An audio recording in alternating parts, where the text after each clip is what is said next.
Andrew McCART, IFL TV in association with MTK Global.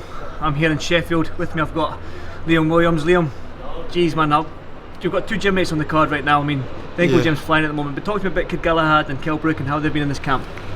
Very good. I've been watching them both very closely, and I've always rated Barry and Kel anyway, and looked up to them in many ways, but they're both quality fighters, always get themselves in fantastic shape, and I'm excited for tomorrow, because as I said, I've been seeing them perform in the gym, and they're both looking very good. So hopefully they can go and put it exactly into practice tomorrow what they've been doing in the gym.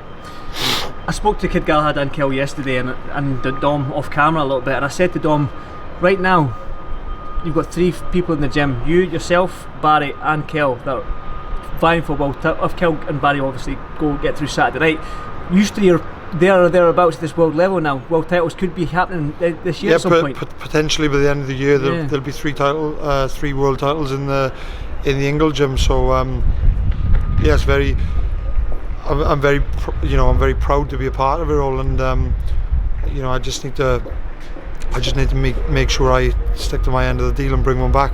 Definitely. Are you the most improved fighter? Four wins, 4 KOs since I think you lost to Liam, is that right? 5.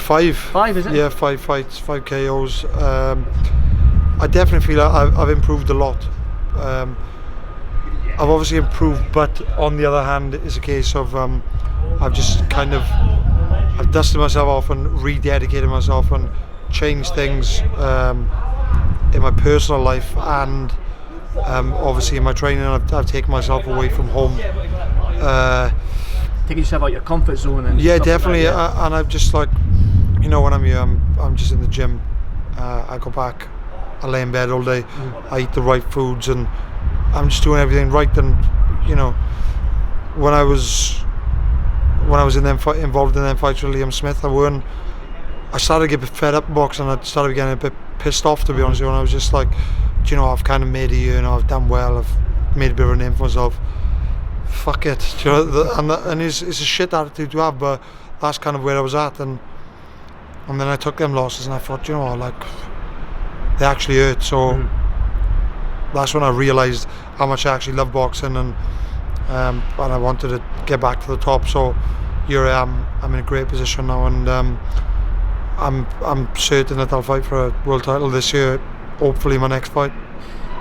You've been vocal on Twitter, reference getting a world title shot with these world champions. I mean, Mark DeLuca at the public workout leant over the ring and said he's been watching you, he's been following you and stuff like that. And I believe I wasn't near enough to hear the whole conversation, but I heard Boo Andrade and I heard Munguia. I mean, are these two fighters that you're wanting this year? Yeah, they're the two. I guess they're probably the biggest possibilities right now, because obviously I should be fighting for the WBO title. Whether I've heard a lot of things that Andrade is supposed to be moving up to fight Billy Joe Saunders. It's all talks, but I don't know. I've not heard that off anyone really of note, but there is a lot of talk going around. So if that is the case, it would leave me and Munguia, the Mexican, to fight for the title. So, and anybody who knows boxing knows that's going to bring some violence. It's going to be a good fight, and that's the kind of fight I need at the moment, because I'm looking to fight someone who's going to give me a little bit of fear, and give me some nerves, really get me fired up for the fight. Is that Munguia or Andrade? Both of them. But Munguia probably mentally going into the fight, I'd have to be kind of have to prepare myself a little bit more mentally, because I think that's a fight where I'd have to dig very deep, and I honestly think I can knock him out. But then on the other hand, who's to say he couldn't knock me out? So he's a Mexican, isn't he? It gives me butterflies and it gets me excited. I'm let's do it.